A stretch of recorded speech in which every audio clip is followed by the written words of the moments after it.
the White House? Laura. Okay, now, in 2007, Laura marries a guy named Bill Burton. Bill Burton was then working for a young senator from Illinois called Barack Obama. When President Obama is elected in 2008, Bill Burton goes to the White House, deputy press secretary. There are pictures of he and Barack and Valerie Jarrett on the plane together.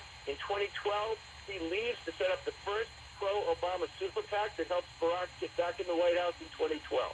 There are fingerprints all over the Capps family and the Clintons. And by the way, when Lois Capps went to Congress the first time, she was a nurse, wonderful woman, told the New York Times, I'm only going to go for 3 terms. She succeeded her husband, Walter, who died in office. A wonderful man, ex-divinity student at Yale. Walter had a heart attack 10 months in. Who do you think campaigned for Walter? First-time congressman, Bill Clinton, as president, came out to Santa Barbara to campaign for him. And when he died, Bill gave an address that's on C-SPAN, and he calls Laura family. Laura is family to the Clintons, he said. So here's what I'm saying to you. Of all the things that have come and gone with the Clintons over the years, from Whitewater to Benghazi, and I'm not making a judgment about any of them, okay? I'm not saying equity, who's right, who's wrong. This, to me, represents the ultimate example of survival politics. It represents the ultimate example of cronyism. How is it that Denny Hastert does this, and he should have? Not only is he a pedophile, but he lied to the FBI, he's prosecuted, he's in prison. How is it that a person, this is what I was saying earlier about John Alite, how is the law enforced for one person and not another? Okay? So I believe that if Hillary, my book is not going to be ready for publication until early next year. So you're going to miss the election. I have to. Look, I have to get the book done, and I have to be careful with it. I can't. It's going to be documented the way all my other books are. Right. And by the way, I'm going to file a request for an OPR with Loretta Lynch. An OPR is an Office of Professional Responsibility investigation. It's like an internal affairs investigation for justice. Because guess what I found out? Marquez Meeks, the prosecutor that came out with this very prestigious Office of Public Security in Washington that came out to interview Teresa Montoya, Raymond's fiance, he ended up busting small-level politicians down in New Orleans by September. Mary Beth Walker, the lawyer for the House that was originally defending Lois, she ends up at the Bureau of Patent and Trademark. That's not as cool a job as Office of General Counsel for the House. Well, what's going on here, George?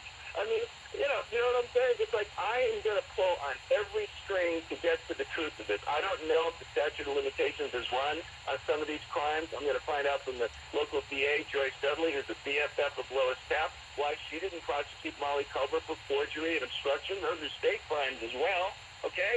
But I'm just going to, like a dog with a horse with a bit in my mouth, I'm running with this thing. And the book is called City Under the Influence, Life and Death on the American Riviera.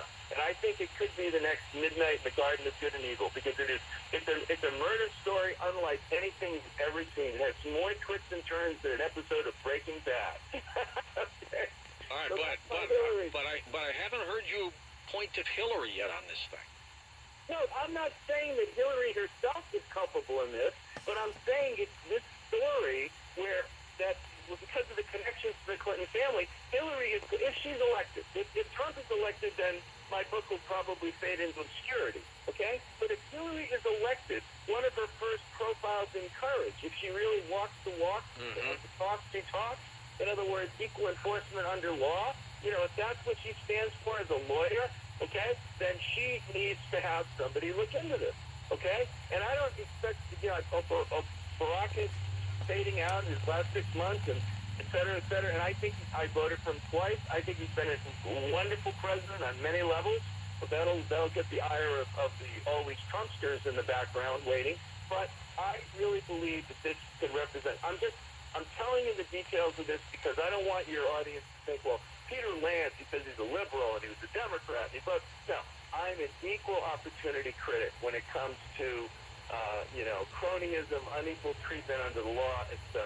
And so I'm working this story. Right. And by the way, George, going on your show, everybody in prison listens to your show. I know it's huge. One of the biggest discoveries in Triple Cross came from a guy in jail whose sister called me after I was on your show and said, "No, you got it all wrong, Peter." So I got the guy, and it's a huge thing in Triple Cross. So I'm counting on people within the sound of your voice that maybe know Marquette Meeks down in New Orleans. That's the name of the federal prosecutor. maybe know Mary Beth Walker, the former House lawyer. People out there within the town.